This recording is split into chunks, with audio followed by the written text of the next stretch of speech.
हरींद्रानंद के बीमार पड़ने की सूचना मिलते ही बड़ी संख्या में देश भर से अनुयायी पारस अस्पताल पहुंचने लगे थे। हर कोई उनके स्वास्थ्य की जानकारी लेना चाह रहा था।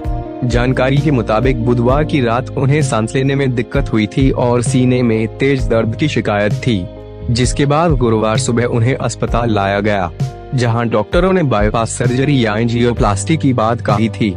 डॉक्टरों का कहना था कि साहब श्री हरींद्रानंद जी का कार्डियक एंजाइम बढ़ा हुआ है और इसी कारण उन्हें सीने में दर्द और सांस लेने में तकलीफ हुई। रांची में शिव शिष्य परिवार के संस्थापक साहब श्री हरींद्रानंद निधन हो गया। साहब हरींद्रानंद वैद्यन रांची। दिल का दौरा पड़ने के बाद उन्हें रांची के पारस अस्पताल में भर्ती कराया गया था।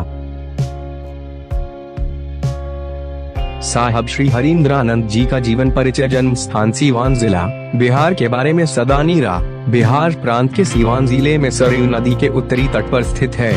देवादिदेव महादेव का तेज सीवान के कण कण में व्याप्त है। कितने रत्न छिपे हैं, यह जानकर इस भूमि को देश रत्न बाबू राजेंद्र प्रसाद की जन्मस्थली का नाम मिलने पर गर्व हुआ।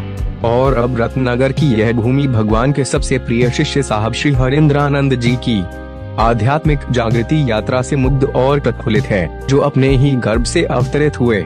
राजेंद्र बाबू ने अपनी सादगी से राजनीतिक उच्चता का कीर्तिमान रचा, तो साहेब श्री हरींद्रानंद जी बिना धूमधाम से अपने आध्यात्मिक जागरण से शिवत्व की गाथा लिख रहे हैं। कौन है ये जो शिव की चर्चा के माध्यम से गृहस्थ जीवन में आध्यात्मिक जागृति की भावना जगा रहे हैं? हमारी दुनिया में कौन आया है जो हमारे गृहस्थ जीवन को शिवत्व से सुगंधित बना रहा है और उसे सुशोभित करने की युक्ति चला रहा है? ऐसे कई सवाल मन में कौंध रहे हैं। अमलौरी बिहार के सीवान जिले का एक गांव है। यह गांव सीवान से 5 किमी की दूरी पर गोपालगंज जाने वाले मुख्य मार्ग पर स्थित है।